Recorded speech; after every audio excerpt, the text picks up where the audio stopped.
Hello friends, कैसे हो आप सभी? उम्मीद है सभी बहुत अच्छे होंगे। चलिए, स्वागत है मेरी चैनल प्रेम कहानी में दिलों का मिलना। आज पार्ट 103 से शुरू करेंगे। कहानी कहाँ तक पहुँची थी सभी को याद है? तो चलिए थोड़ा आगे बढ़ जाते हैं। आज कहानी देने में थोड़ी लेट होगी, कोई गुस्सा नहीं करेंगे। चलिए शुरू करते हैं कहानी। हल्दी हो चुकी थी अयोध्या की, तो वही हल्दी पे प्रिया और अखिल के बीच कुछ तो हुई थी। क्या हुई थी वो थोड़ी जान लेते हैं। साइड कैरेक्टर्स भी ज़रूरी होते हैं एक कहानी में। चलिए। प्रिया दौड़ रही थी सिया से बच के, क्योंकि सिया उसके पीछे हल्दी लेके दौड़ रही थी। आज प्रिया ने बहुत खूबसूरत सी एक ड्रेस पहनी थी जिसको वो खराब करना नहीं चाहती थी। तो वो दौड़ रही थी बिना सामने देखे, और सीधा जाके वो किसी से टकरा जाती है और आंखें बंद कर लेती कि इस डर से ताकि वो गिर जाएगी। लेकिन जब उसे होश आती है कि वो तो नीचे गिरी ही नहीं, मानो किसी ने उसे पकड़ लिया है, तो वो आंखें खोल के वो देखती सामने अखिल खड़ा है। और अखिल जिस नज़र से उसे देख रहा था, पहली दफ़ा थी ये कि प्रिया मानो जम सी गई थी। वो भूल गई थी कि वो उसके आगे कौन खड़ा है।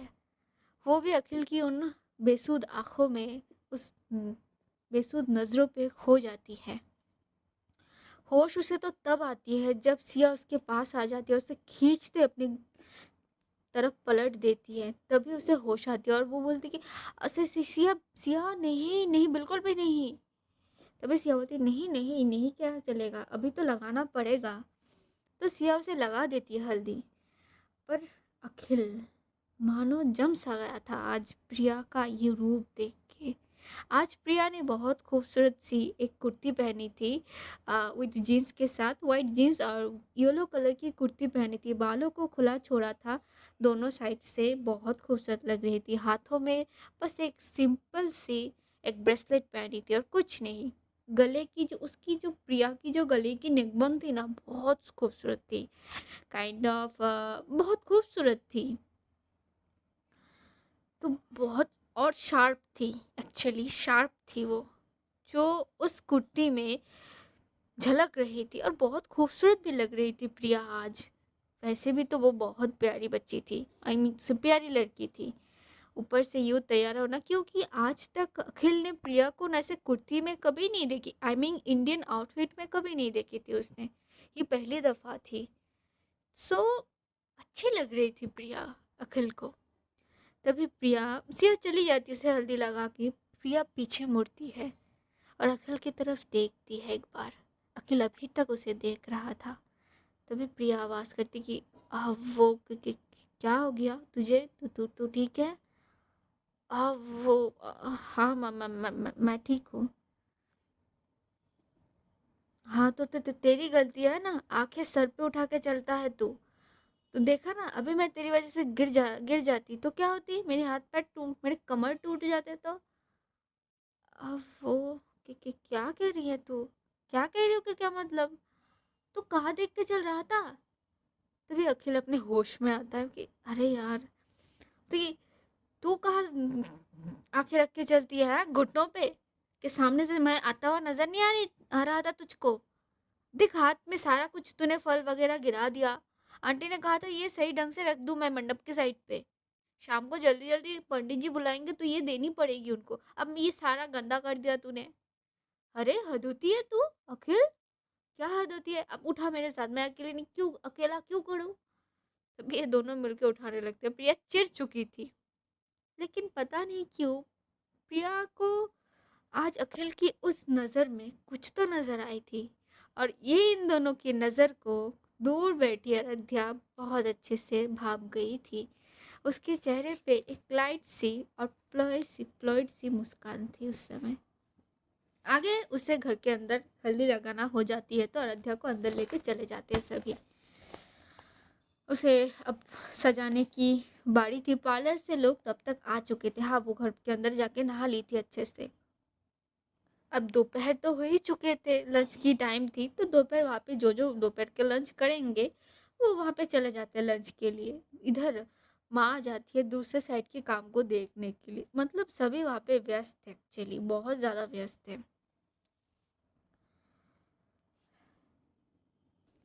तो इधर आते हैं हम थोड़ा, जहाँ कशिश का घर, मेहता मैंशन। आज मानो फूलों से सज चुका था। नई दुल्हन जो आने वाली थी इस घर में, तो सजना तो था ही इस घर को। और यह बड़ा खूबसूरत तरीके से सजाई गई थी, लाइटों से, फूलों से। बहुत खूबसूरत एंट्रेंस था तो और भी खूबसूरत था। और कशिश का कमरा उतना डेकोरेशन नहीं की थी, उसे पसंद नहीं थी ना ताम झाम वगैरह।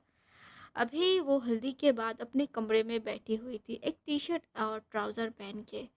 और साथ में उसकी पसंदीदा लैपटॉप थी, जिस पे वो ऑफिस की कुछ काम देख रही थी। अब वो इतने दिनों से तो जा नहीं पाई, घर से ही काम कर रही थी, तो आज भी थोड़ी वक्त उसे जब उसे मिली तो वो कुछ चेक कर ले रही थी कि ये यहाँ पे सही है कि नहीं। वो बस देख रही थी कि तभी उसके दरवाजे पे खोलने की आवाज़ होती है। तो कशिश मुड़ के जब देखती तो वहाँ पे नानी माँ थी। कशिश एक पल के लिए हैरान, नानी माँ। वो जल्दी से उठती है, बेड पे बैठी थी, बेड से उठ के वो दरवाजे पे आ जाती है और नानी माँ को पकड़ती हुई धीरे से वो अपनी बेड की साइड पे ले जाके उनको बिठा देती है और कह पड़ती है कि आप यहाँ क्या कर रही हैं? हाँ, और आप यहाँ सीढ़ियाँ चढ़ के आई हैं? नानी माँ, आपको पता है ना, डॉक्टर ने मना किया है ना, ये यूँ सीढ़ियाँ चढ़ना आपको, ये आपकी आपकी फिर से पैर में दर्द हो जाएगी। क्या करती हैं आप? आप मेरी बात सुनती क्यों नहीं हैं? लड्डू, शांत हो जाइए। हम ठीक है, हमें कुछ नहीं हुई है। और ये घुटनों का दर्द तो आता जाता रहता है, उम्र के साथ साथ ये तो बस मुफ्त में मिला है हमें। बाकी हम बिल्कुल तंदुरुस्त है। और वैसे भी हमारी लाठी भी तो आने वाली है, हमारी घर की बहू रानी। तो हमें क्या हो सकती है? आप ज़रा शांत होके हमारे पास बैठिए। एक्चुअली कशिश ये कहते कहते नानी माँ को बिठा के वो उनके पास घुटनों के बल बैठ गई थी और उनके हाथ पकड़ के वो कह रही थी इस बात को।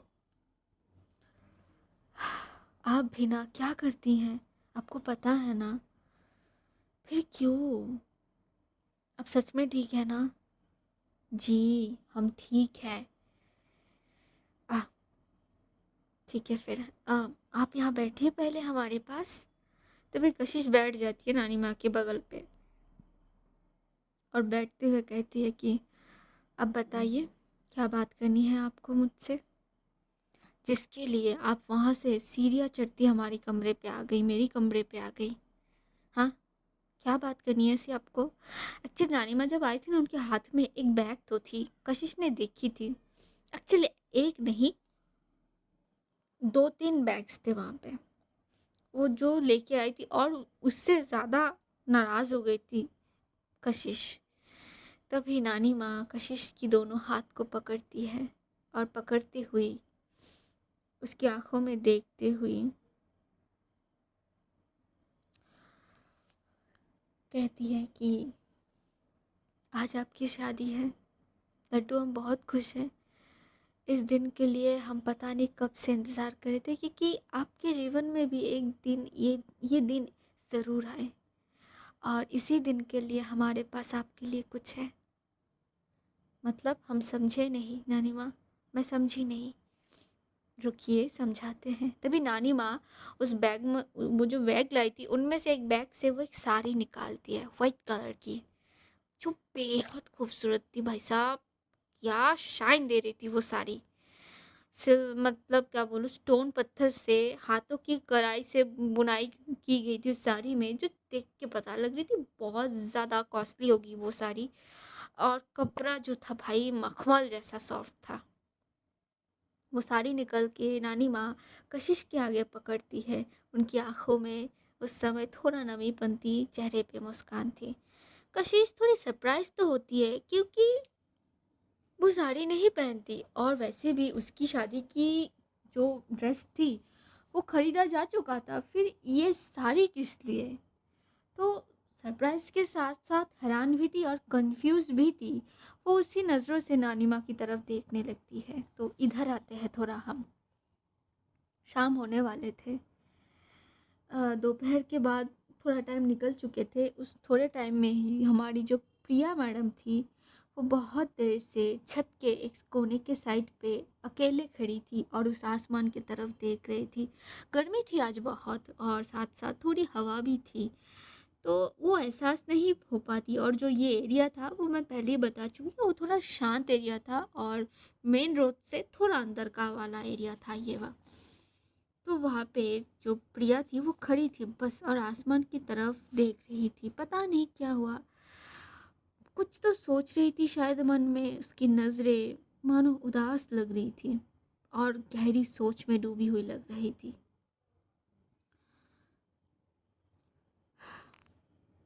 वैसे उसे ये जो समय था अच्छी लग रही थी। अभी यूँ अकेले से खड़े रहना, यूँ हवा का चलना। घर पे तो सारे बिज़ी थे शादी के लिए, हर कोई बस भागा-दौड़ी कर रहा है। शादी-ब्याह का घर होता है, वो होता है एक तरह से भाग-दौड़। बच्चों का किलकारी, किसी का यहाँ बात करना, किसी का वहाँ बात करना, म्यूज़िक सिस्टम्स, बहुत कुछ थे। लेकिन ये जो टेरेस का कॉर्नर साइड था, बहुत शांत था और प्रिया को सच में अच्छी लग रही थी। वो अपनी आँखों को बंद कर लेती एक पल के लिए कि तभी उसकी शोल्डर पे किसी की हाथ उसे महसूस होती है। प्रिया तुरंत आंखें खोल के पीछे मुड़ जाती है तो वहाँ पे अखिल खड़ा था। उसी को ही देख रहा था। पता नहीं क्या हुआ प्रिया को, मानो वो भी देखने लगती है अखिल को। दोनों खामोश हो जाते हैं और एक दूसरे की उन आंखों में देखने लगते हैं। तभी दूर से कोई आवाज़ आती है इनके कानों पे, तो ये दोनों चौंक के होश में वापस आते हैं। अखिल खुद को संभाल लेता है और पूछ पड़ता है कि अरे तू यहाँ पे क्या कर रही है? मैं तब कब से तुझे ढूंढ रहा हूँ। पूरा घर छान मार लिया लेकिन तू कहाँ नहीं, कहीं भी नहीं है। और मैडम यहाँ पे खड़ी हुई है, क्या करी यहाँ पे अकेली अकेली? तभी प्रिया कहती है कि वो कुछ नहीं। क्यों क्यों ढूंढ रहा है तू मुझे? अरे क्यों ढूंढ रहा हो का क्या मतलब होती है? थोड़ी देर बाद शादी है, रेडी नहीं होनी है तुझे? तू रेडी होने जाएगी पक्का 1.5 घंटा से 2 घंटा तो लगा ही देगी। तो अभी जाना, अभी जाके रेडी होने लग जा। घर के सभी जो लेडीज थे, आई मीन जो आंटी थे, भाभी थी, सारे तैयार होने चाहिए। यहाँ तक कि सिया ने मुझे भेजा है तुझे ढूंढने के लिए कि तू कहाँ पे है, तू यहाँ पे क्या कर रही है अकेली अकेली? तो ठीक है ना? मैं ठीक हूँ अखिल। वो हाँ, मैं जा रही हूँ। दरअसल थोड़ा अनईज़ी फ़ील हो रही थी। मॉम की याद आ रही थी। वो लोग नहीं आ पाए। अरे पता तो है ना, टिकट नहीं मिली समय से, तो आज की टिकट कैसे कल आएगी? तो कल तो आ जाएँगे ना? अभी उदास क्यों होना? आह! हाँ, तू यहाँ पे क्या ढूँढने आया है मुझे? हाँ, वो मैं तुझे ढूँढ रहा था। मुझे कहीं तू मिली नहीं तो किसी से पूछा तो कोई किसी ने बताया कि तुझे टेरेस पे आता देखा है उसने। तो मैं आ गया तुझे लेने के लिए। हाँ, ठीक है, चल नीचे चलते हैं हम दोनों। हाँ चल, जल्दी चल, देर हो जाएगी। इसके बाद मुहूर्त हो जाएगी शादी की। चल चल चल नीचे चल। ये बोल के अखिल आगे आगे बढ़ जाता है तो प्रिया उसके पीछे। पता नहीं क्या होता है प्रिया को, उसे वो जो पल उन दोनों ने अभी अभी एक दूसरे की आंखों में देखा, वो पल याद आ जाती है और वो हल्दी वाला सिचुएशन। कुछ तो चल रही थी प्रिया के मन में, पर क्या पता नहीं। पर ये जो एक एहसास अखिल के साथ उसे ये पहली बार महसूस हुई थी, ये डिफरेंट थी, बहुत ज़्यादा डिफरेंट थी। तभी कशिश बोल पड़ती है नानी माँ को, नानी माँ ये किस लिए? ये आपके लिए है। आपकी माँ ने आपके लिए ये रख के गई है हमारे पास, ताकि हम आपकी शादी में ये आपको दें। वो छोड़ गई हैं। मन्नत के लिए भी रख के गई है हमारे पास कुछ चीज़ें, जो मन्नत के समय पे हम उनको दे देंगे। अभी आपका समय है तो ये आपको देने आए हैं। हम जानते हैं लड्डू की शादी के लिए आपने कपड़े खरीद लिए हैं, फिर भी हम चाहते हैं आज आप आपकी माँ की निशानी को पहने और शादी करने जाए। क्या आप पहनेंगी? वो नानी माँ पता नहीं क्या कहे, पर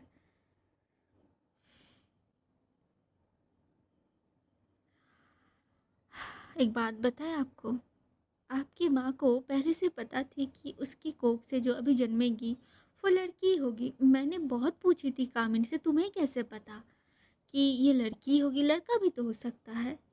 पर कामिनी को पता नहीं क्या हुआ था, वो बहुत यकीन के साथ बताई थी कि नहीं माँ, ये हमारी बच्ची होगी, लड़की, लड़का नहीं होगा ये।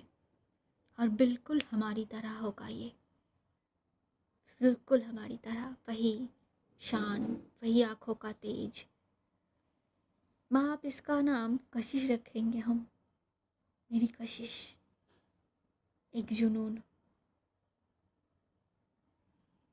बहुत प्राउड फील करती थी तुम्हारे नाम को लेके, तुम्हें लेके। उस समय वो हम समझ नहीं पाते थे कि ये यकीन आती कहाँ से थी उसमें इतनी।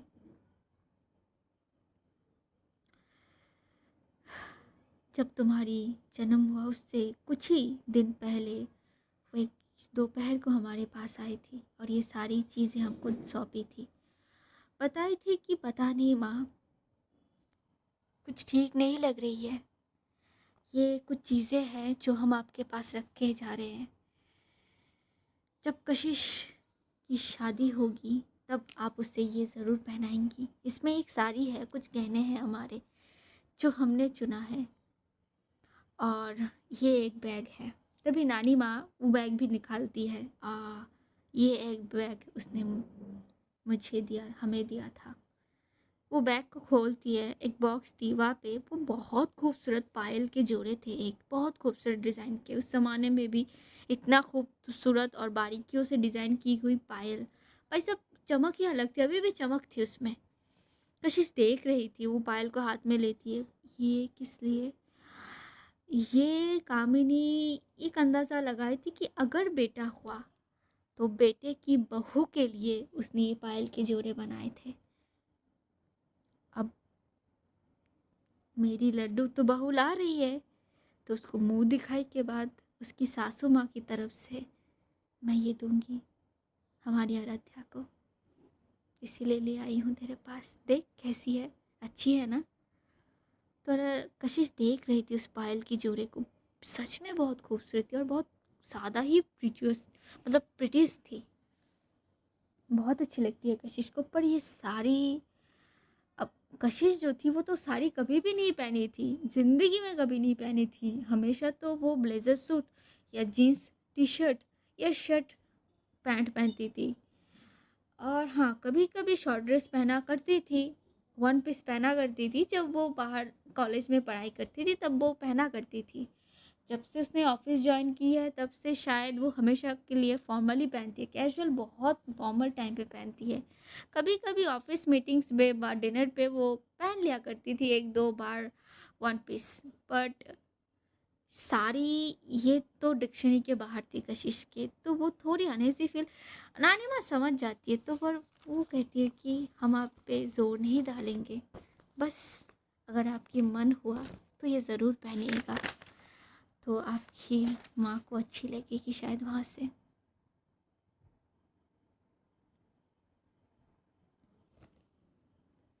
कशिश उस साड़ी को हाथ में लेती है। सच में साड़ी बहुत खूबसूरत थी, मखमल रेशम जैसा कपड़ा था, उसके ऊपर स्टोन पत्थर से बुनाई की गई थी, हाथों की सिलाई से बारीकियों की काज वहाँ पे चीज़ें किए गए थे, और बहुत खूबसूरत थी भाई साहब, बहुत ज़्यादा। बस देख रही थी कशिश। तभी नानी माँ उठती हैं और फिर कहती है कि फिर ठीक है, हम चलते हैं, आप तैयार हो जाइए, थोड़ी देर बाद ही तो बारात निकलेगी। जी। ये बोल के नानी माँ धीरे धीरे उस कमरे से बाहर हो जाती है। देखते देखते शाम हो जाती है और आखिर शाम के 7 बज ही जाते हैं और सभी तैयार भी हो चुके थे कशिश की बारात के लिए। हर कोई आज मेहता मैंशन की उस बड़े से हॉल रूम में मौजूद थे। निधि के फैमिली, पीहू के फैमिली, कशिश के कुछ रिश्तेदार थे वहाँ पे, मामा मामी, कुछ भाई बहन थे उसके, और कुछ उसके दोस्त, और हमारी मन्नत मैडम शामिल थी। नानी माँ अब नीचे खड़ी हुई थी कशिश के इंतज़ार में। पता नहीं उनके दिल में एक घबराहट सी हो रही थी कि कशिश क्या वो साड़ी पहनेगी, या फिर नहीं पहनेंगी। शायद वो नहीं पहनेगी, क्योंकि उसे देख के नहीं लगी थी नानी माँ को कि कशिश साड़ी पहनेगी। कि तभी सबकी नज़र सीढ़ियों पे जाके अटक सी जाती है, क्योंकि हमारी कशिश की एंट्री होती है।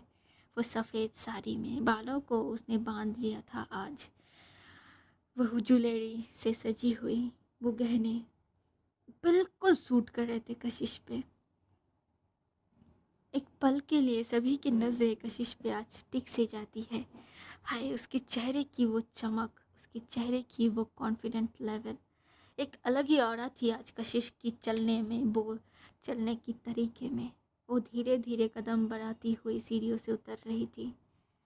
नानी माँ एक पल के लिए मानो कशिश में अपनी बेटी की झलक देख पाती है। कामिनी, वही 20-25 साल की कामिनी को वो देख पा रही थी। उनकी आंखें भर आती है, नम सी हो जाती है।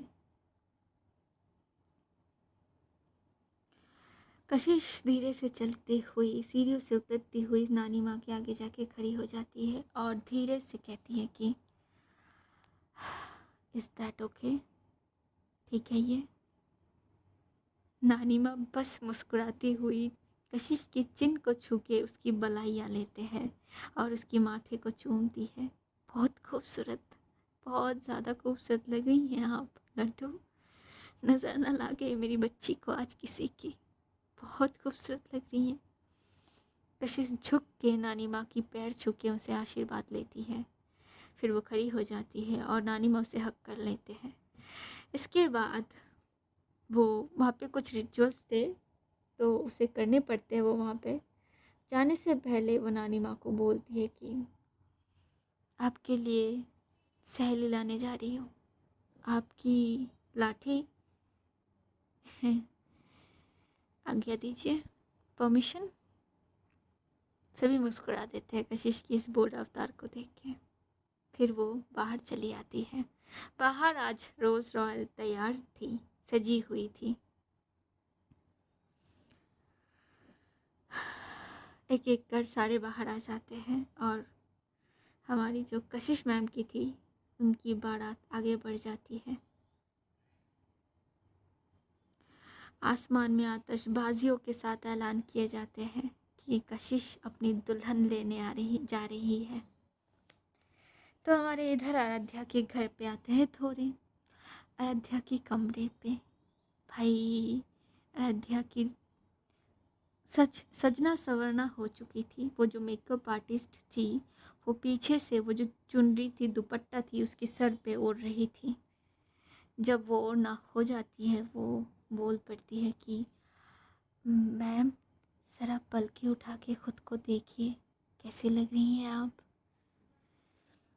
आराध्या मानो पता नहीं क्या होते, एक दुनिया भर की शर्म आज मानो आराध्या के चेहरे पे, उसकी आंखों में, उस पलकों पे आके ठहर सी गई थी। वो आंखें उठा के देखेगी क्या। वो जो मेकअप आर्टिस्ट थी, वो खुद आराध्या को ले जाके आईने के सामने खड़ी कर देती है और वो पीछे हट जाती है। आराध्या धीरे से अपनी पलकों को ऊपर करती है और उस शीशे में देखती है। उफ, ये श्रृंगार, ये रूप। जैसे ही वो आराध्या आईने की वहाँ पे देखी थी कि तभी उसकी दरवाज़ा खुल जाती है और वहाँ से माँ, भाभी, सिया, ये तीनों अंदर आते लगते हैं और उनकी नज़रें मानो सीधा जाके आईने की उस प्रतिबिंब पे रुक जाती हैं जहाँ आराध्या खड़ी थी। भाई साहब, इतना खूबसूरत लग रही थी ना आराध्या आज, मानो साक्षात माता पार्वती स्वर्ग से उतर आई थी। वो लाल साड़ी में, वो गहने, वो चेहरे पे हल्की सी मेकअप, वो टायरा, वो चुनरी बालों से लटकती हुई और फ्रेश माथे पे जो फूलों की कढ़ाई की गई थी रेड रोजेस की, उसकी जो खुशबू मानो पागल बना रही थी उस समय। ये रूप, वो तीनों बस देखते रह जाते हैं आराध्या को। आज इतना खूबसूरत कोई कैसे लग सकती है, कैसे लग सकती जवाब नहीं थे। भाभी सिया दोनों अंदर आते हैं चलते हुए। माँ अभी तक दरवाजे पे खड़ी हुई थी कि तभी आराध्या भी उस शीशे से माँ को ही देख रही थी। भाभी पुकार लगाती है, चाची जी अंदर तो आइए, अपनी बेटी को ज़रा एक बार सामने से तो देखिए आज। तभी माँ धीरे से चल के आती है आराध्या के पीछे, आके वो खड़ी हो जाती है। आराध्या धीरे से मुड़ती है अपनी तरफ, अपनी माँ की तरफ। तभी उनकी आंखों में जो आंसू आ चुके थे, आराध्या उन आंसुओं को पूछती है कि भाभी पूछती कि ये क्या बात है चाची जी, आज आपकी आंखों में आंसू? ये अच्छी बात नहीं है। आज हमारी आरू की इतना बड़ा दिन है, शुभ दिन है। उस दिन पे आपकी आंखों में आंसू शोभा नहीं पाते हैं। तभी माँ बोल पड़ती है, बेटा ये तो खुशी के आंसू हैं। मैं कैसे बताऊँ कि आज मैं कितनी खुश हूँ अपनी बच्ची को आज दुल्हन बनते देखकर। कौन सी माँ खुश नहीं होगी? कौन सी माँ आज इस दिन के लिए, हर एक माँ इंतज़ार करती कि जब उसकी बेटी बड़े होके ऐसे दुल्हन बनेगी उसकी आंखों के सामने। ये देखने का भाग्य हर किसी के पास नहीं होती। आज हमारे भाग्य में ये दिन आई है। ये तो खुशी के आंसू है। साधना, बहुत खुश है हम, बहुत। अरु, कितनी प्यारी लग रही है आप, बच्चे हमारे। आपको दुल्हन बनते देखने का सपना पता नहीं कब से दिल में सजाए बैठे थे हमने और आपके पापा ने। आज वो सपना साकार हो गया, साकार हो गया बेटा। माँ आराध्या की बलाइयाँ लेती हैं, अपनी आंखों से थोड़ा सा काजल लेके वो उसकी काला टीका कर देते हैं। तभी साधना भाभी को कहते कि साधना, ज़रा नज़र उतारने की चीज़ों का इंतज़ाम मत करो तो मेरी बच्ची को आज किसी के ना नजर लगे।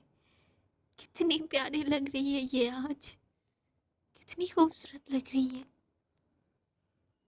माँ की आंखों से आंसू आ ही जा रहे थे। आराध्या माँ को हक कर लेती है हल्के से ही, पर हक कर लेती है तो माँ भी आराध्या को हक बैक करती है। तभी सिया बोल पड़ती है, हाँ आंटी ऐसे नहीं रोते, वो भी रो जाएगी फिर, वरना वो भी रो देगी।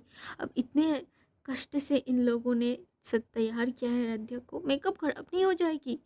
मत रोइए ना आंटी, आज तो खुशी का दिन है। हाँ बेटा, मैं नहीं रो रही हूँ। आरू, अब आप भी नहीं रोएंगी, है ना? देखिए हमारी तरफ देखिए। कि तभी वहाँ से दरवाजे से छोटी माँ को पुकारती हुई आती कि माँ बाहर वो बोल के रुक जाती है क्योंकि उसकी आंखों के आगे उसकी वो दी खड़ी थी। भाई साहब, सच में आराध्या की रूप आज मानो निखर के आ रही थी। छोटी खुद चुप हो जाती है और वो बस देख रही थी आराध्या को। तभी माँ बोलती कि क्या हुआ? वो दी, हाय दी, कितनी खूबसूरत लग रही हो आप। वाह दी, ये आप हो ना? माँ ये दी है ना? पागल, ये दी ही है। पर ये मैं उनको पहचान क्यों नहीं पा रही हूँ? हाय दी, कितनी खूबसूरत लग रही हो आप। सिया दी, देखा है आपने? भाभी देखो, मेरी दी कितनी खूबसूरत लग रही है। हाय दी, दी एक सेल्फी हो जाए दी। ये बोलते वो चेक उठती है। तभी सभी हंस पड़ते हैं वहाँ पे जितने सारे थे। तभी आराध्या छोटी को अपने पास बुलाती है, उसकी गालों को पकड़ती है, अपनी हथेलियों पे लेती है। अच्छी लग रही हूँ मैं?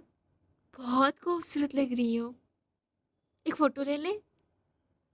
जितना चाहे ले लो उतना। अब डाँटोगे नहीं आज? नहीं डाँटेंगे आज। एक मिनट, सिया दी आप खिंचवा दो ना, मैं दी के साथ फ़ोटो लेना चाहती हूँ अपने फ़ोन पे।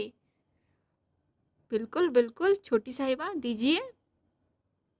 तो छोटी फ़ोन आगे कर देती है तो आराध्या अपनी बहन को अपने सीने से लगा के पकड़ के ऐसे खड़ी रहती है। दोनों बहनों के कई तस्वीर खींच देती है सिया।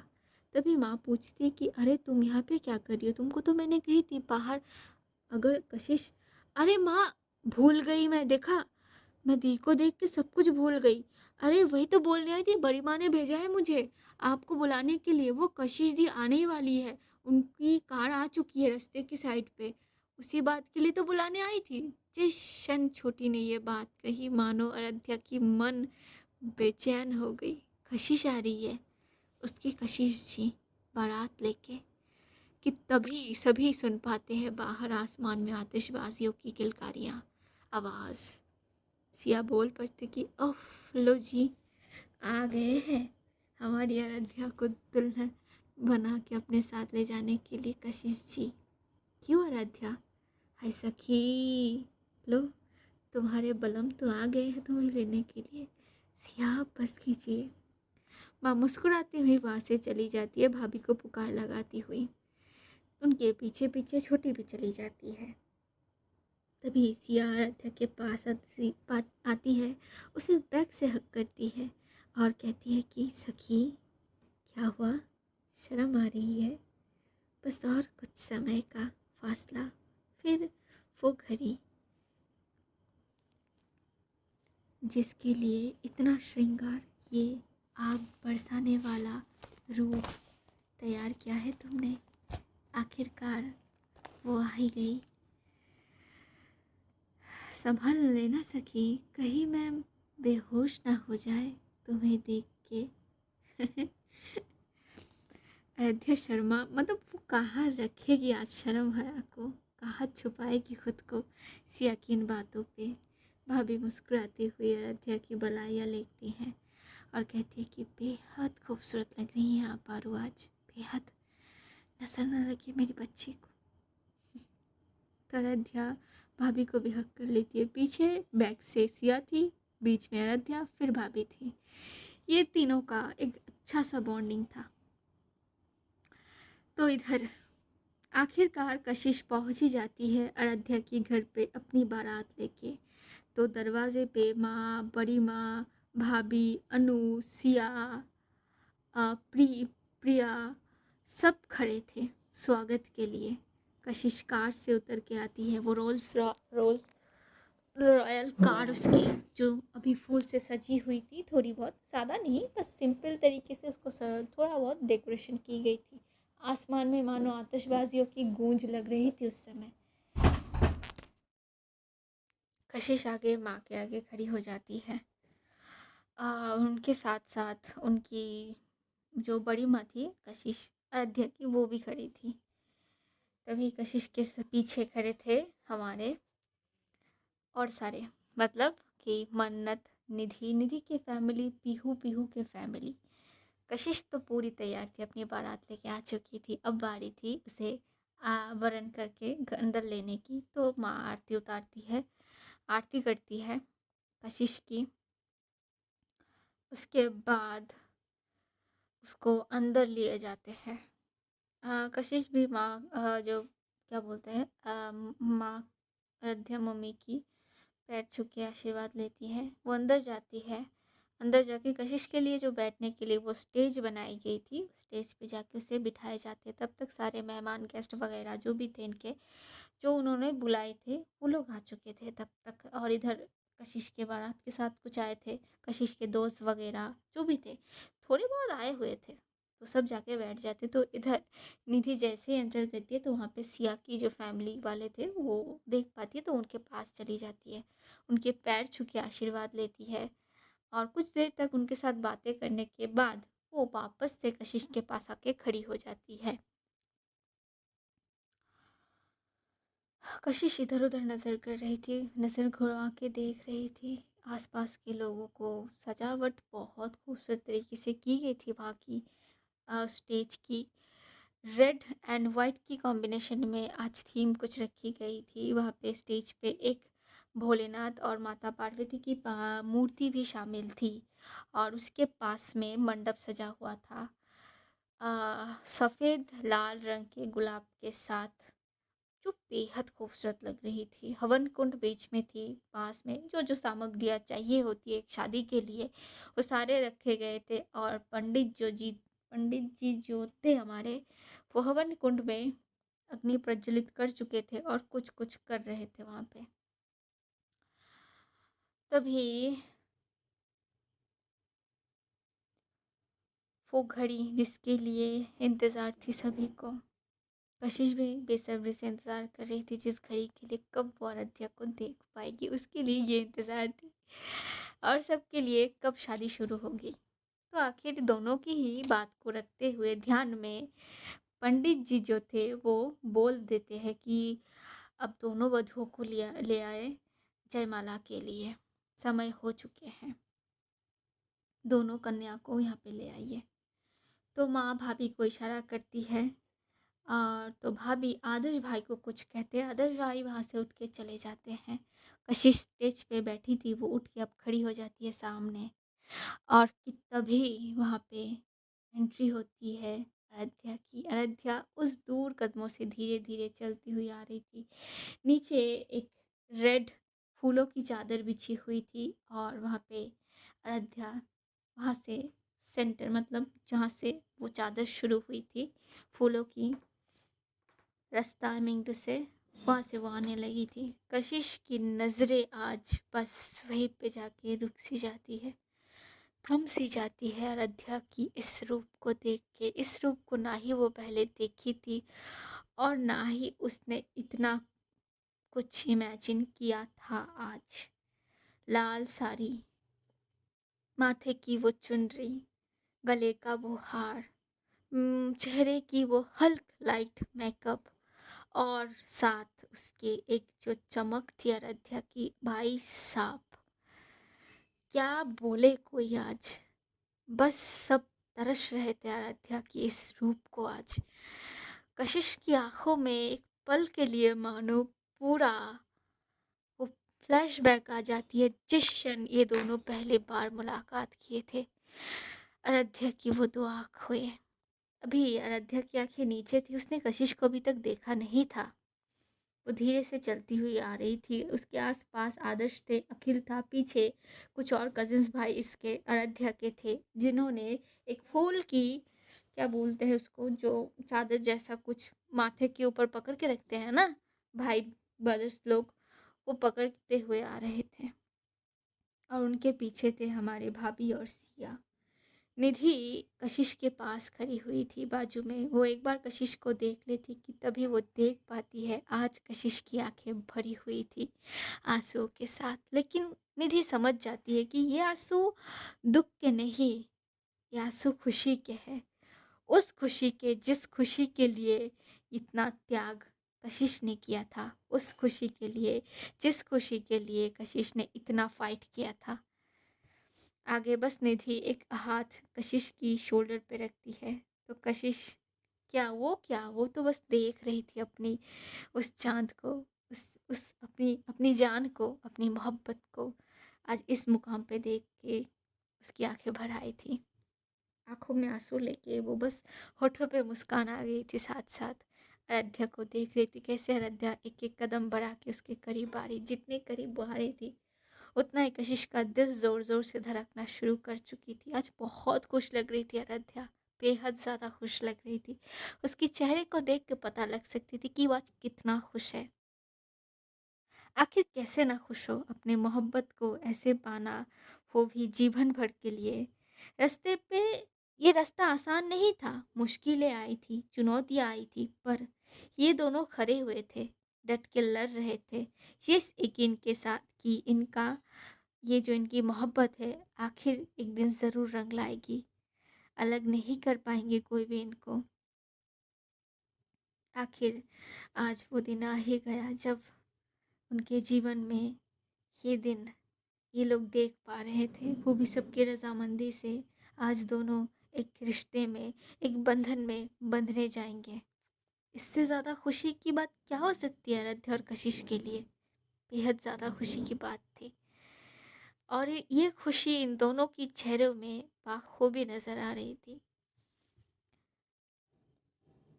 जब आराध्या स्टेज के पास आ जाती है, पहुंच जाती है, कि तभी कशिश अपना राइट हैंड आगे बढ़ा देती है, और आराध्या उस हाथ की तरफ देखते हुए अब जाके वो अपनी आंखों को मिलाती है कशिश की उन नीली आंखों से। ओ भाई साहब, वो जो समा बांधते हैं ना ये दोनों, उन आई आई कांटेक्ट पे, मानो बस वही थम सा जाए ये पल यही रुक जाए, खामोश हो जाए आसपास के शोर शराबे से, बस इन दोनों का मौजूदगी।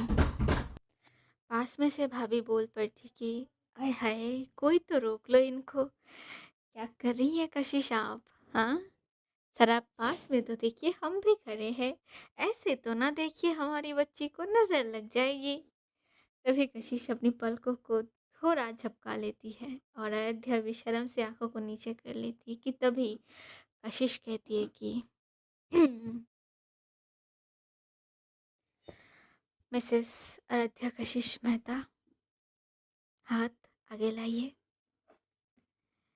तभी आराध्या देखती है कशिश की ओर। कशिश फिर से कहती है, एक पूरा जीवन आपके साथ बितानी है, ऐसे हंसते हुए मुस्कुराते हुए सुकून के साथ। क्या इस हाथ को आप पकड़ेंगी हमेशा के लिए? आराध्या मुस्कुरा देती है और बिना देर किए वो तुरंत कशिश के हाथ पे अपना हाथ रख देती है। और तभी कशिश उस हाथ को जकड़ सी लेती है और खींच लेती है आराध्या को स्टेज के ऊपर।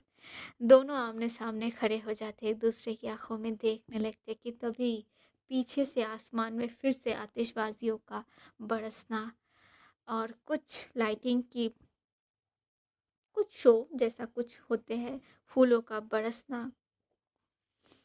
एक अलग ही माहौल बन जाती है उस समय वहाँ पे। धीरे-धीरे भाभी और सिया जयमाला लेके आते हैं इनके लिए। लाल गुलाब, सफ़ेद गुलाब से जयमाला तैयार किए गए थे वहाँ पे। तो दोनों के साइड से दोनों आते हैं। एक साइड से भाभी तो दूसरी साइड से सिया। दोनों जयमाला को हाथ में लेते हैं। पंडित जी की बोलने पे पहला माला कशिश आराध्या के गले में डाल देती है। ओ भाई! क्या मतलब क्या माहौल थी उस समय भी। इतना खूबसूरत लग रहे थे ना दोनों, कोई नज़र नहीं हटा पा रहे थे। दूर खड़े मम्मी-पापा देख रहे थे आज इस दृश्य को। बहुत खुश थे सभी। कशिश थोड़ी-सी तो मायूस हो थी क्योंकि नानी माँ नहीं आ पाई थी, उनके पैर में दर्द हो रही थी। वो ये बहाना दिया था कि कोई तो रुकना चाहिए, बहू को आरती करके अंदर लेने के लिए। पर कशिश को तो पता थी कि पैर घुटनों में दर्द क्यों है। वो थोड़ी-सी गुमसुम थी पर अब ठीक है, कोई नहीं, होती है।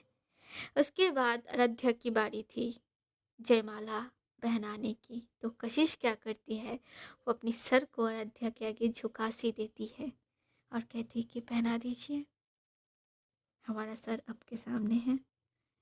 आराध्या मुस्कुराती हुई उस माला को, जयमाला को पहना देती है। फूलों की मानो वर्षा होने लगती है वहाँ पे। इतना खूबसूरत माहौल था ना, क्या बोले। उसके बाद सभी उसको, उस जोड़े को नवाजते हैं अपने आशीर्वाद के साथ। वहाँ पे जो मूर्ति रखी गई थी भोलेनाथ और माता पार्वती की, दोनों वहाँ पे जाते हैं, हाथ जोड़ के प्रणाम करते हैं उस मूर्ति के आगे। अयोध्या मन में कहती है कि शुक्रिया भोलेनाथ, आपका बहुत बहुत शुक्रिया। आज हमारा सपना साकार हो रहा है बस आपकी वजह से। बस ये साथ ऐसे बना के रखिएगा कशिश जी का हमारे साथ, और कुछ नहीं चाहिए जीवन में। इतना बोल के ये दोनों वापस मुड़ जाते हैं और अब बारी थी मंडप पे जाने की, बैठने की वहाँ पे। तो भाभी और सिया इन दोनों को ले जाके वहाँ पे जो मंडप पे चेयर कुर्सियों का इंतज़ाम की गई थी इनकी बैठने के लिए, दोनों को जाके बिठा देते हैं और सभी मंडप के इर्द-गिर्द जाके अच्छे से जगह लेके बैठ जाते ताकि ये सभी शादी देख पाएँ। भाभी पास में ही बैठी हुई थी ताकि जब कुछ चीज़ें ज़रूरत हो वो दे सके। सभी आज जोरों-जोरों में बैठे हुए थे, जैसे कि सिया निधि, प्रिया, अखिल, ऑफ़ कोर्स, और हमारी पीहू और मन्नत, ये सारे जोरों में बैठे हुए थे। निधि बोल पड़ती है कि एक बात बोलूँ? बोलो। बिल्कुल शरारत नहीं। अरे यार नहीं, शरारत नहीं। बहुत खूबसूरत लग रही हो आज तुम। Thank you, thank you. वैसे आप भी कुछ कम नहीं लग रही हैं। आज सिया ने एक क्या बोलते लहंगा पहनी थी, व्हाइट कलर में, और उसके साथ बालों को उसने चोटी बना के एक साइड से रख दिया था, छोड़ दिया था। तो वही निधि ने आज वाइट रेड में कुछ कॉम्बिनेशन में एक सूट ब्लेज़र ही पहनी थी। तो मन्नत का भी वही सूट ब्लेज़र ही था। पीहू ने आज साड़ी पहनी थी एक वाइट कलर की, जिसमें वो बहुत खूबसूरत लग रही थी। और तो वही प्रिया जो हमारी थी, वो आज उसने साड़ी पहनी थी और अखिल शेरवानी में था वाइट कलर की। घर के लड़कों ने सभी ने शेरवानी कैरी की थी और माथे पे वो पगड़ी बंधी थी, जिस पे बहुत खूबसूरत लग रहे थे सभी। भाभी ने भी साड़ी पहनी थी। आई एम सॉरी, भाभी ने लहंगा पहनी थी, अनुदी ने भी लहंगा पहनी थी, छोटी ने साड़ी पहनी थी आज। छोटी बहुत खूबसूरत लग रही थी। आज उसकी दी की शादी है भाई, वो कैसे नहीं सजेगी। माँ-पापा दूर खड़े हुए थे, वो पास में आ जाते हैं। थोड़ी देर बाद ये लोग बैठ चुके थे मंडप पे। पंडित जी वहाँ पे मंत्र का जप करते हुए जा रहे थे और वो जो हवन कुंडों पे कुछ-कुछ वो क्या बोलते हैं, वो जो दे रहे थे, जो शादी के हिसाब से देना चाहिए वहाँ पे जो जो नियम होते हैं, वो करने लगते हैं। ऐसे थोड़े समय निकल जाते हैं। इसके बाद समय आती है, पहले तो वो क्या बोलते हैं, कन्यादान की। जैसे ही कन्यादान की बात उठी, मानो अब थोड़ा माहौल भारी बन चुका था। अयोध्या अपनी सर को झुकाई हुई बैठी थी वहाँ पे। कशिश के बगल की साइड में बैठी हुई थी। तभी पंडित जी कहते हैं कि कन्या के माता पिता आगे आ जाइए। तो अयोध्या के मम्मी पापा आगे आ जाते हैं। तो वहाँ पे अब बारी थी कन्यादान की। आते हैं ये लोग, तो वहाँ पे पहले तो वो जो क्या बोलते हैं, कशिश तो वर के हिसाब से वो आई है, तो उसकी पैर धुलानी पड़ेगी, साथ साथ अयोध्या की भी। तो अयोध्या की पैर जो धोएंगी वो थी मम्मी पापा, और कशिश की पैर धोने के लिए कन्या की, अगर आई मीन टू से अयोध्या की बहन को, छोटी को बुलाए जाते हैं। छोटी आती है और कशिश की पैर लेके एक बड़े से पात्र में पानी दूध से कशिश का पैर धुलवाए जाते हैं। और पोंछने के लिए छोटी आज अपनी साड़ी की आँचल को इस्तेमाल करती। जैसे कशिश ने ये देखा, वो तुरंत छोटी को रोक देती कि छोटी क्या कर रही हो तुम? You are my sister, don't do this. ये करने की कोई ज़रूरत नहीं है, इट्स ओके। तभी छोटी कहती, कोई बात नहीं दी, आप भी तो मेरी दी जैसी दी है ना, तो ये करूँगी मुझे खुशी मिलेगी, और इसके बदले मुझे नेक भी तो चाहिए ना आपसे, वो भी बहुत बड़ा वाला नेक चाहिए। कशिश मुस्कुरा देती है, नेक चाहे कितना बड़ा क्यों ना हो, बस इतना याद रखना, तुम्हारे लिए कशिश हमेशा है। पता है दी। चलिए आगे पैर आगे कीजिए अपना। तो कशिश पैर आगे कर देती है। छोटी अपनी उस साड़ी की आंचल से कशिश की पैर को पोंछ देती है। अब बारी आती है अयोध्या की पैर धुलवाने की। तो वहाँ पे जो पापा मम्मी थे, वो लोग अयोध्या के पैर धुलवा देते हैं, दूध घी जो भी थे वहाँ पे, पानी से। फिर वो उसके पैर भी धुलाए जाते हैं। इसके बाद हाथ धुलाने की बारी आती है। हाथ को धुलाए जाते हैं दोनों को, पहले तो एक साथ लेके दूध का जल का अर्पण किए जाते हैं। उसके बाद उसके ऊपर पान के पत्ते रखे जाते हैं, कुछ फूल और कुछ सादा कुछ सामग्रियाँ जो थे वहाँ पे रखे जाते हैं। फिर पंडित जी मंत्र जाप करना शुरू करते हैं, साथ साथ मम्मी पापा भी जप मंत्रों का उच्चारण करते हैं। इसके साथ साथ ही वो कन्यादान का रिचुअल समाप्त होती है और पापा कशिश के हाथ में अयोध्या की हाथ मानो बंध देते हैं और बस इतना कहते हैं, आज से ये हमारी अमानत आपकी हुई बेटा। बस इतना ध्यान रखना, ये जो अभी इनके चेहरे पे मुस्कान है, सुकून है, ये हमेशा ऐसे बरकरार रहे। बस और कुछ नहीं चाहते हैं। पापा हाथ जोड़ लेते कि तभी कशिश उनके हाथ को पकड़ लेती है और बस कीजिए पापा, क्या कह रही हैं आप? हम भी तो आपके बच्चे हैं। मैं आपसे प्रॉमिस करती हूँ, जब तक मेरी सांसें चलेगी, मेरी ज़िंदगी की हर एक सुख मैं इनको दे दूँगी और हर एक दुःख इनसे मैं ले लूँगी। ये मेरी आपसे वादा है। आज के बाद इन आँखों में मेरे लिए तो मैं कभी आँसू नहीं आने दूँगी, कभी भी नहीं। अगर कुछ आएगी तो बस एक सुकून और मुस्कान। पापा मम्मी की आँखों में आँसू आ जाते हैं। कशिश उनके आगे हाथ जोड़ती है, हाथ जोड़ के प्रणाम करती है। वैसे ही कन्यादान का रिचुअल समाप्त होती है। फिर पंडित जी कहते हैं कि अब बारी है गठबंधन की। गठबंधन के लिए छोटी और अनु दोनों आते हैं। तो अनु साथ-साथ भाभी को भी बुला लेती है। ये तीनों साथ में मिल के अयोध्या और कशिश की दोनों की साइड पे जो माथे पे चुनरी लगी हुई थी, उस चुनरी को साथ में बाँध देते और इतना कस के बाँधते हैं ना, तो फिर कहते लीजिए अब बाँध दिया, ज़िंदगी भर नहीं खुल पाएगी कोई। बस सभी हँस देते इस बात पे। ये दोनों खड़े हो जाते हैं 7 फेरों के लिए, 7 वचनों के लिए। पंडित जी आगे बोल पड़ते कि पहले 4 वचन में कशिश बेटा आप आगे चलेंगी, फिर 3 वचन पे आराध्या बेटा आप आगे आएँगी। ऐसे ही शुरू होता है पहला वचन। पहले वचन की पहले फेरे पे वचन होता है अन्य और धन की। आई मीन टू से अ एक दूसरे की क्या बोलते हैं भरण पोषण के लिए जो जो चाहिए होती है और संपत्ति के हिसाब से जो होती है, ये दूसरे का वादा होता है, दोनों दोनों को बोलते हैं। दूसरे वचन पे होते हैं शारीरिक और मानसिक शक्ति और क्या बोल एकाग्रता बोल दो आप। तीसरे वचन पे आते हैं धन और ऐश्वर्या। चौथे वचन पे आते हैं परिवार और प्रेम पूर्णता बजाय बनाए रखना। अब इसके बाद अयोध्या आगे चल के आती है। अयोध्या कशिश के आगे आती है, कशिश पीछे जाती है अयोध्या की। यहाँ से 5वां वचन शुरू होता है। क्षमता कर्तव्य दोनों अपनी तरफ से निभाएंगे इक्वालिटी के साथ। 6वें वचन पे शरीर का सुस्त होना और मन का प्रसन्न होना, ये दोनों कोशिश करेंगे एक दूसरे को ये भी देना। अब आती है आखिरी लास्ट 7वें वचन पे मित्रता एंड विश्वास। इसके साथ ये संसार जो आप शुरू करेंगे, ये वचन खत्म होते हैं यहाँ पे। एक एक फेरों में मानो ये दोनों ने ये वचन लिया है और खुद से कहा है ये वो करेंगे अपने पार्टनर के लिए। हर कोई फूल बरसा रहा था इनके बीच में और वो फेरे कंप्लीट होते हैं। ये दोनों खड़े हो जाते हैं। पंडित जी कह पड़ते कि अब आप दोनों बैठ जाइए।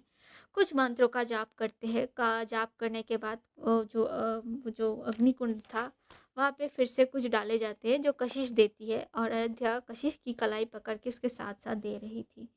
ऐसे करते हुए अब बारी आती है वो आखिरी 2 पड़ाव की। आखिरकार वो पड़ाव आ ही जाते हैं। माँ पापा दूर खड़े थे, बड़ी माँ बड़े पापा दूर खड़े थे, दादी माँ पास में वहाँ पे साइड पे बैठी हुई थी, भाभी साथ में पास में थी। तभी पंडित जी कहते हैं कि हाँ कशिश बेटा, हाँ जी ये सिंदूरदानी लीजिए आप। तो वो वहाँ से वो एक जो प्लेट में एक थाले पे वो सिंदूर और मंगलसूत्र दोनों डाल के कशिश की तरफ बढ़ा देते हैं। अब आराध्या तो नीचे सर रखी हुई थी। भाभी आती है, वो तो उसने तो एक डायरा कैरी की हुई थी। भाभी आती कहती कि कशिश मैं पकड़ देती हूँ ये डायरा, तुम सिंदूर पहनाना। जी भाभी। आगे पंडित जी वो मंत्रों का जाप फिर से शुरू करते हैं। मंत्रों के जाप के साथ साथ कशिश अपनी उंगलियों की मदद से उस सिंदूरदानी से सिंदूर उठा लेती है अपनी उंगलियों पे। और जैसे ही पंडित जी का मंत्र खत्म होती है वो इशारा करते हैं सिंदूर पहनाने के लिए, तो कशिश भी धीरे धीरे अपना हाथ ले जाती है अयोध्या की उस सोनी माँ को फिर से एक बार भरने के लिए। और वो भर भी देती है अयोध्या की सोनी माँ को फिर से एक बार। इस बार की सिंदूर बिल्कुल सीधा गई है और थोड़ी बहुत अयोध्या की नाक पे भी आके गिरी है। भाई इतना प्यारी लग रही थी ना उस समय अयोध्या। कशिश एक पल के लिए बस अयोध्या की उस रूप को देख रही थी। अब लग रही है ना पूरी तरीके से वो नई दुल्हन, नववधू। पंडित जी फिर से कहते कि बेटा अब बारी है मंगलसूत्र पहनाने की, मंगलसूत्र पहना दीजिए। कशिश मंगलसूत्र को उठाती है, भाभी मदद करती है कशिश की। वो जो पीछे से वो चुनरी को थोड़ा ऊपर कर देती है ताकि कशिश ढंग से पहना सके। वो अयोध्या के कानों पास में थोड़ा झुकती है और उस मंगलसूत्र को भी बड़े खूबसूरत तरीके से पहनाती है। भाई साहब ये जो एक पल थी ना, अयोध्या ने आंखें बंद करके रखी थी ये पूरा समय। मंगलसूत्र पहनाने के बाद जब कशिश आराध्या से दूर होती है, वो एक पल को देख लेती है आराध्या को। भाई कितना खूबसूरत है, डिवन डिवन ब्यूटी कहते हैं ना, सच में पार्वती जी की रूप लग रही थी उस समय आराध्या। कशिश खुद खुद को रोक नहीं पाती, वो आराध्या के करीब जाती है, उसकी सर को चूम लेती है। आराध्या शर्म से अपनी आंखें तो बंद ही रखी थी, झुका लेती है इस बार।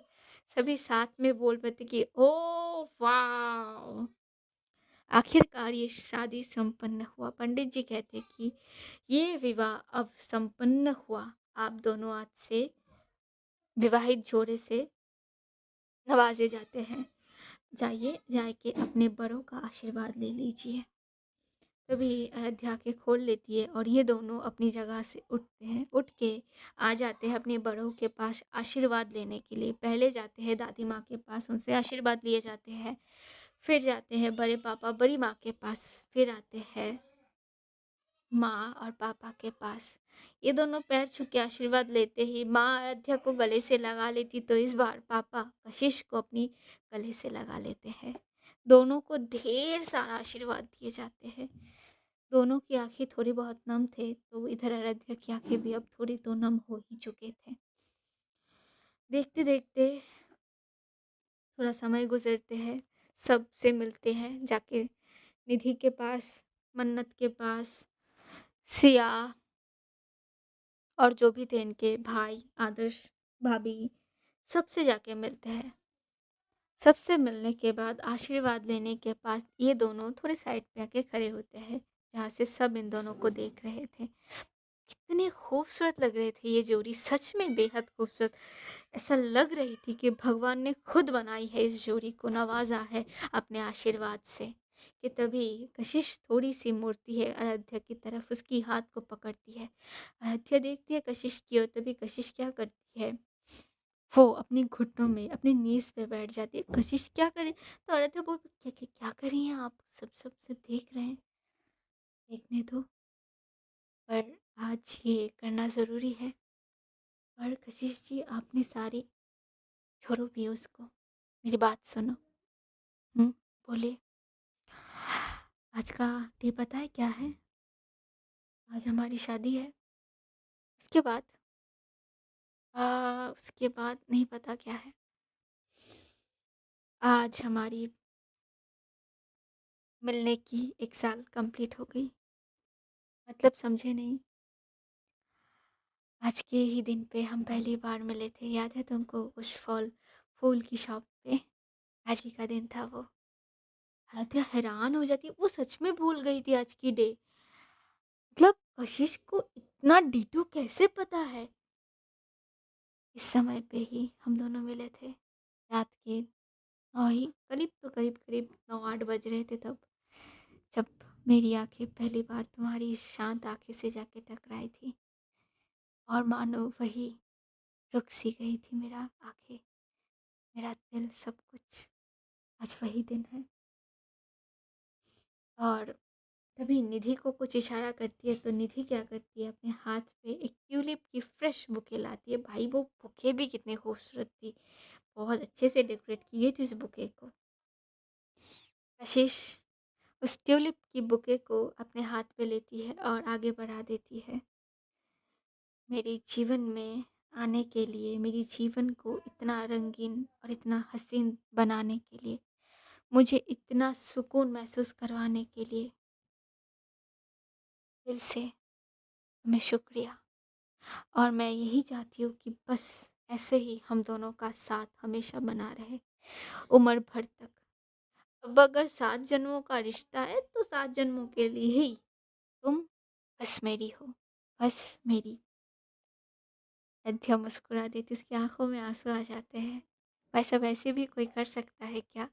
ये पागलपन नहीं तो क्या है, इससे पूरे बड़े महफिल पे घुटनों पे बुला के ये कहना। हाय, कितना खूबसूरत था वो समय, वो नज़ारा। अयोध्या कशिश को उठाती है पहले तो, क्योंकि वो नीज पे साड़ी पे बैठी हुई थी, वो उठाती है उसको, उसके हाथ से वो फूल की बुके लेती है और झट से अयोध्या कशिश की सीने से जाके लग सी जाती है। तो कशिश भी अपनी जान को, अपनी आराध्या को, अपनी महबूब को बड़े प्यार से अपने सीने में बसा सी लेती है। उसके माथे को चूमती है। आगे बस अरध्या इतना कहती है, आई love you Kashish ji, I love you, I really really really love you so much. Thank you हमारे जीवन में आने के लिए, थैंक यू सो मच। हमसे वादा करते हैं, जब तक हमारी सांस चलेगी, हम पे, हमारी सांसों पे, हमारी हर एक हिस्से पे बस एक आपकी नाम रहेगी, आपकी हक रहेगी और किसी की नहीं। I love you, I love you more than more anything. I love you so much Aradhya, I love you too. ये दोनों ऐसे हक करके पापे इस पल को महसूस करते। सभी मानो उस समय दोनों को दुआ दे रहे थे, बधाई ले रहे थे, फूल बरसा रहे थे। ऐसे भी होते हैं यार रिश्ते। बहुत खूबसूरत था वो पल, बहुत ज़्यादा। तो आज के लिए इतना ही रखूँगी। उम्मीद है आज की भाग आप लोगों को अच्छी लगेगी। अगर अच्छी लगे तो लाइक कीजिए, कमेंट कीजिए, शेयर कीजिए। देखते-देखते इनकी शादी आखिर हो ही गई। अब नेक्स्ट भाग में आएगी विदाई, उसके बाद रिसेप्शन। तो नेक्स्ट भाग के लिए इंतज़ार कीजिए, जो परसों आ जाएगी। तब तक सब अच्छे रहिए, स्वस्थ रहिए, खुद का ख़्याल रखिए, खुद के परिवार का। और मेरे चैनल को थोड़ा सब्सक्राइब भी कर दीजिए। मेरी आवाज़ पहली बार सुना तो सब्सक्राइब करके मेरे साथ बने रहिए, सुनते रहिए दिलों का मेला। चलिए नमस्ते, सब अच्छे रहिएगा, स्वस्थ रहिएगा और इनको दुआ ज़रूर दीजिएगा इनकी न्यू मैरिज लाइफ़ के लिए। चलिए नमस्ते।